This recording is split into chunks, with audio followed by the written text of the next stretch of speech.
80 morts il y a également des blessés te durant la manifestation gis nañ ay jeunes yoo xamante dañ leen amputé ñii blessés ñii ils ont été perturbés psychologiquement et durant la rencontre on voit le président de PASTEF qui est une victime parmi les victimes toog te à chaque fois ñu ngi wax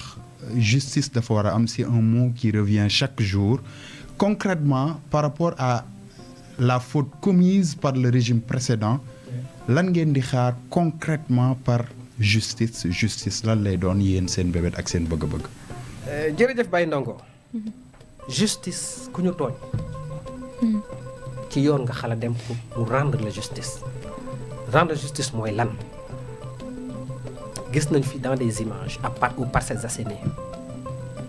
benn xale bu tudd Cheikh ñu gis un policier boo xam ne certainement c'est un officier de la police ou de la gendarmerie je pense que c'est de la police mu xool xale bi ba gis ko viser ko yore fetal une arme létale viser ko ci bopp dóor mu daanu ça c'est des images que je pense que tout le monde l'a vu ici Sénégalais yi gis teg nañ seen bët kooku noo koy rendre justice mooy da ngay def enquête fii nee naa la enquêteurs yi sunu enquêteurs yi xarañ koo xam ne boo remonté 10 ans 20 ans lu ñu fi def surtout lu ñu imagé mënees nañ retourner aux sources xam kan la jàpp ko laaj ko li nga def ni lu tax nga def ko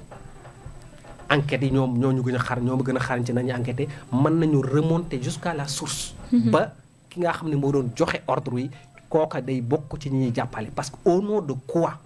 des jeunes sans armes des jeunes démunis yoruñu dara xale boobu bi ñu ko dóoree mu daanu ay dàllu carax la soloon mécanicien la wala xamul dara wala mécanicien mooy ki ñu rayoon ay yëmbal yorul benn arme nekkul benn menace envers qui que ce soit nga viser ko sur la tête dóor mu daanu kooku l'objectif était clair mooy ba nga ko bëggoon faat parce que kuy viser nit ci bopp dóor da nga bëggoon faat même boo ko raté woon sax mën nañ la juger pour tentative de meurtre. kon kooku li ñuy xaar ci moom justice mooy ki ko def ñu jàpp ko enquête yu sérieuse bu amee mënees na ko jàpp doyul galax ndiku sunu gendarmerie nationale wala sunu police nationale. ñu jàpp ko ak commanditaire am remonter chaîne bi yëpp ci cas yëpp beneen exemple boo xam ne bu terre à terre la le cas de Pape Abdoulaye Touré. Combien de fois mu porter plainte ci sunu yoonu justice combien de fois le renouveler plainte am xam na ñi ko doon torturer nee na xam na le commanditaire ba ci daan sutee benn tur benn ministre kon la moindre des choses bu ñu mën a def parce que aussi juge yoon mooy wax diw a def wala diw deful waaye diw tuumaal na diw li nga war def le minimum bi nga mën def mooy nga enquêter malheureusement aucune information judiciaire n'a été ouverte kenn mësu ci topp kenn mësu ci jéem benn jéego loolu nag ñun daf ñuy jaaxal ñun ñi nga xam ne nous sommes en dehors des juridictions en dehors du système judiciaire jaaxal nañu trop bu ñu sañoon nag wax dëgg yàlla daañu dox tànk yi dox jéego yi nga xamante ni si mooy seen warugar ba ëllëg ak si biir yu mel ni du fi amati. parce que quand on rend justice ni ma ko waxee léegi on évite que cela ne se reproduise que cela se reproduise. ndax warul amati lu mel ni amul régime amul nguur gu mën a toogati cim réew surtout ci sunu Sénégal gi ñu moom xalaat ne. ay ndaw génn nañu di manifester nga wut fetal arme létale ndax fetal pour rey la preuve mu tax ñuy sant yàlla di gëm ne rupture am na barki démb bi étudiants yi des grève bu métti bi fii ci université Cheikh Anta Diop de Dakar ba conseil académique bu université bi autorisé police nationale mu dugg ci biir campus bi mam benn sax étudiants yi ne dañoo violer lu ñuy tuddee franchise universitaire peut-être pas wante li ñu leen jox comme ordre même les officiers supérieurs de la police nationale mooy lan que personne ne dispose d'une arme létale xam nga loolu mooy kenn santu leen rey c'est clair et net précis maintenant de l'autre côté nag ñi ñu sant xaw ma dañ leen sant xaw ma sant leen loolu yoon moo koy leeral waaye ki yore balu fetalam visé ab xale ci bopp dóor mu daanu xëy na dafa xalaatu ni daal du ko ci fekk bu fekkee kenn sant ko wala rek ñu sant ko de deux choses l'une te loolu ñaar yooyu benn gënu ci benn baaxu ci parce que impunité warta am te ci dëkk mais aussi ay nit ñu nekk ca kaw bëgg préserver seen nguur tax ñu bëgg réprimer leur population au sang parce que c'est ce qu'ils ont fait ils ont réprimé au sang non les populations sénégalaises surtout les dignes patriotes qui se battaient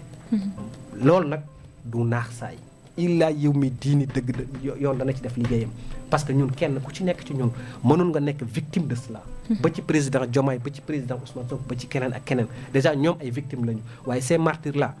seen déegi du nay. voilà kon ni ñu ko waxee en tout cas te ñun ñëpp loolu la ñu bëgg xëy na justice mën a def liggéeyam mais est-ce que ñenn ñi bëggee mu yombee noonu wala mu gaawee noonu mën na gaawee noonu parce que dégg nañu Ousmane Sonko keroog muy wax lu mel noonu di dalal seen xel waaye di indi explication ci ñenn ñi xëy na mën nañ leen a def jëfu ñaawteef mais preuve yi nga xamante ni moom moo ca war pour lépp mën a dajaloo dafay nekk loo xam dafay jël temps est-ce que aussi du loolu moom moo indi jafe-jafe yi nga xam ni souvent mu ngi ci am. loolu nangu nañ ko. nee naa la léegi ne la on dit que le temps de la justice n'est pas le temps de l'humain.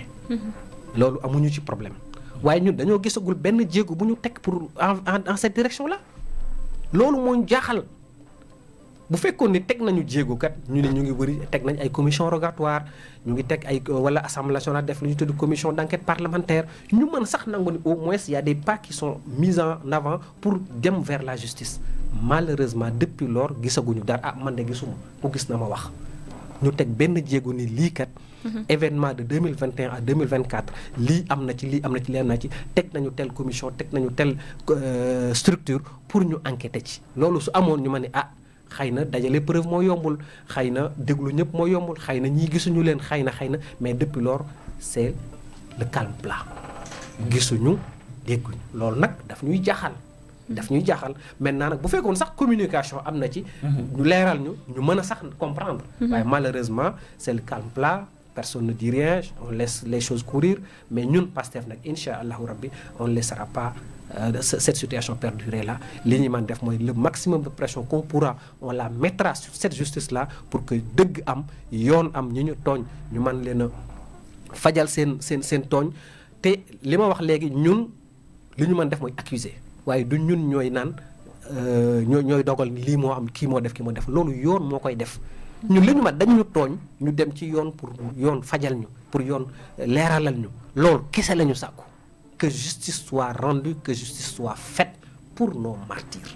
loolu je pense que c'est très clair c'est très limpide nañu ci yoon jàppale ci kamtalaal kàttanam soxna Yacine Fall la waalo bi ñu ngi la ci interpeller Adja Yacine faites de votre mieux joxeel instruction yu ferme yi war xam ne sax yaa ngi ci parce que le fait que ñu yóbbu la foofu mooy am nañ ci yow confiance am nañ ci yow yaakaar et que vous êtes une dame de fer xam ne ni yaa ngi ciy góorgóor la nga mën c'est xëy na système bi xaw a rigide rek waaye loo doon def ci effort dolli ko pour que justice am ci mim réew ci ñu rendre justice à ces martyrs là waaye également j'en profite aussi pour faire un appel à l'endroit peut-être du citoyen commun démb ba 21h 22h maa ngi tribunal de Dakar.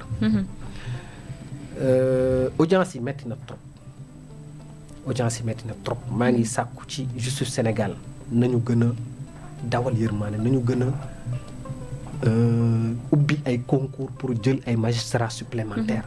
ay greffiers ay personnel de la justice ndax li ma fa gis barki démb ay nit toog de 9h à 21h wala 22h di juger c'est parce que certainement dañu manqué ay juges dañu manqué ay magistrats que ñu di ko def te loolu mooy tax ba prisonniers ñu leen di téye ay mandat de dépôt ci prison yi avant ñu leen di juger ay 3 ans 4 ans parce que démb fekk naa fi ñu leen juger ñoo xamante ni si seen ay cas 2020 la woon imagine 2020 ba fin 2025 ñu lay doog am di juger nga toog 5 ans jàpp 6 ans yoo xam ne tëdd nga ko ñu lay juger doo xam ne juger raison pour laquelle am na ñu fa doon juger ñu bari ñoo xamante ni si peine bi ñu leen daanoon sax wala bi ñu leen daan bi kii bi pare fekk na tëdd nañu ko 5 ans lañu leen daan fekk na ñoom def nañ fa 6 ans te loolu li ko waral mooy yoon bu yeex te yoon bu yeex boobu noonu encore une fois on appelle maintenant au sens de la responsabilité du personnel judiciaire du ministre de la justice ainsi que de l'État du Sénégal nañu gën a fulaal yoon prison yi metti na tribunaux yi metti na prisonniers yi sonn nañu conditions yi ñuy dund baaxul nañ ci gën a góorgóorlu pour mën ko soppi d'accord bu ñu desee ba tey ci journée bi monsieur Lo dégg nañu le PM par rapport ak discours xam la mu fa wax mu ñëwaat surtout ci digganteem ak le président weesu loolu sax ba ci élection muy législative ba ci présidentielle également est-ce que discours boobu la ñu waroon am foofu ci journée bi parce que bu ñu nee journée des martyrs même ña fa teewul sax war nañu xam exactement ni ndaje bi si lii lay porter mais discours bi mu fa tenir tax ba ñenn ñi jàpp que ni journée bi dañu ko jël yóbbu ko ci beneen sens muy lu jëm si wàllum politique. Vous savez, Tchala, Ousmane Sonko, c'est l'un des maîtres communicants de ce pays-là, et même de ce continent, même de ce monde. Il a une communication. Parce que si c'est une top, c'est pas parce que c'est parce que son discours est entendu par le peuple sénégalais, et même l'Afrique de manière générale. La femme ben dicton bonan. Quand tu parles à un public, il faut éviter de frapper leurs yeux, de frapper leurs oreilles et d'occuper leurs yeux. Il faut toucher leur âme, atteindre leur esprit en parlant à leur cœur. Donc, loolu li mu bëgg wax foofu mooy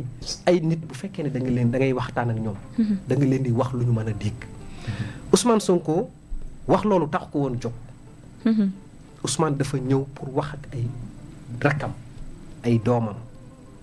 waaye ci biir wax ji aussi mu commencé discours bi après mu am ay loo xam ne neexu ko ci ay yuuxu affaire yooyu noonu Ousmane rappelé au public ne leen kat pourtant Bassirou Diomaye Diakhar Faye ak même tey bu ay réeroo amee suñu diggante il est un acteur majeur de ce projet là. Et d'ailleurs c'est une victime Bassirou Diomaye Faye tëj nañ ko fi kaso. lu yàgg bi ñu koy jëlee prison bi ñu koy fal 10 jours la def de campagne kaso la jógee. da leen bëggoon wax ni leen kat kii ngeen di wax victime la ci moom tamit. projet bi joué na ci rôle bu am solo. donc loolu bu amee après ci la maintenant def benn digression bu ndaw wax ci digganteem ak moom dellu si ci élection yooyu noonu c'est de petites digressions yoo xamante ni c'est pour camper le décor pour camper la discussion. mais li ma la mën a xamal mooy le président Ousmane Sonko dans toutes ses prises de parole dans tous ses discours dans toutes ses communications c'est un homme qui a l'art de parler. Ousmane est un maître de la parole macha allah donc loolu nañ ci rassurer ñëpp. généralement ñi ngay dégg ñuy wax mooy ñi nga xamante ni si bu ñu sañoon duñ dégg Ousmane bu ñu sañoon duñ gis Ousmane mais.